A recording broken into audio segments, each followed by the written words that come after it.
William Henry Harrison was the 9th President of the United States, serving only 31 days, the shortest presidency in U.S. history. Born in 1773, he had a notable military career, excelling in the Native American Wars and the War of 1812. Before his presidency, he served as the governor of Indiana and represented Ohio in the House of Representatives. Harrison won the 1840 election with the famous campaign slogan, "Tippecanoe and Tyler too," but he died of pneumonia, contracted after his inaugural address, on April 4, 1841. John Tyler was the 10th President of the United States, serving from 1841 to 1845. He became president after the death of William Henry Harrison, making him the first vice president to ascend to the presidency due to the death of a sitting president. Prior to becoming president, Tyler served as governor of Virginia, a U.S. senator, and vice president under Harrison. As president, Tyler faced challenges with his own party, the Whigs, due to his strong support for states' rights and vetoing several key Whig bills. He was instrumental in the annexation of Texas, which contributed to the tensions leading to the Mexican-American War. James K. Polk was the 11th President of the United States, serving from 1845 to 1849. Known for his strong leadership, Polk is often credited with expanding U.S. territory to its present boundaries. During his presidency, he oversaw the annexation of Texas, the Oregon Territory Settlement, and the Mexican-American War, which resulted in the acquisition of California, Nevada, and other southwestern territories through the Treaty of Guadalupe Hidalgo. Polk's vision of manifest destiny was central to his policies, and he chose not to seek re-election, keeping his promise to serve only one term. He is remembered for fulfilling much of his campaign agenda. Zachary Taylor was the 12th President of the United States, serving from 1849 until his death in 1850.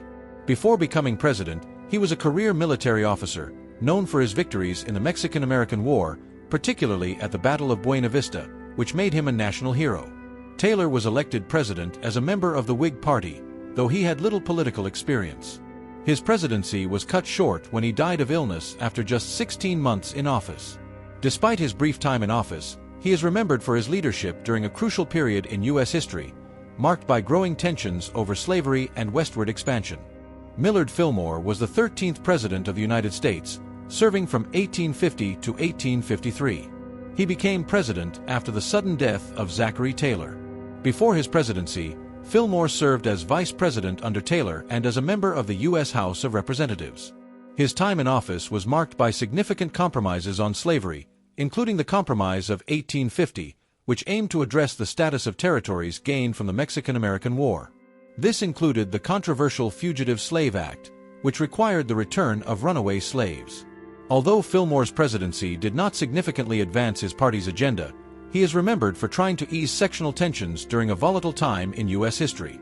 Franklin Pierce was the 14th President of the United States, serving from 1853 to 1857. Before becoming president, he had a career in law and politics, serving as a congressman, senator, and a general in the Mexican-American War. Pierce's presidency was marked by intense sectional conflict over slavery. His support for the Kansas-Nebraska Act, which allowed settlers in those territories to decide whether to allow slavery, led to violent clashes known as Bleeding Kansas. Pierce struggled to unify the country, and his pro-Southern policies alienated many in the North. His presidency is often seen as ineffective in addressing the growing tensions that eventually led to the Civil War. James Buchanan was the 15th President of the United States, serving from 1857 to 1861. He is often criticized for his inability to prevent the country from sliding into the Civil War. Before his presidency, Buchanan had a long career in public service, including roles as a congressman, senator, and ambassador to the United Kingdom. His presidency was marked by increasing tensions over slavery, particularly with the Dred Scott decision, which ruled that African Americans could not be citizens. Buchanan's failure to effectively address the secession crisis, as several Southern states began to leave the Union, left a legacy of inaction during a pivotal moment in American history. Abraham Lincoln was the 16th President of the United States, serving from 1861 until his assassination in 1865. Lincoln is best known for leading the country through the Civil War and for his efforts to abolish slavery. He issued the Emancipation Proclamation in 1863, which declared slaves in Confederate states to be free, and worked tirelessly to pass the 13th Amendment, which permanently outlawed slavery. Lincoln's leadership and dedication to preserving the Union during the war were pivotal in shaping the nation's future. Tragically, he was assassinated in 1865 by John Wilkes Booth while attending a play at Ford's Theater in Washington, D.C., leaving behind a legacy of freedom and unity.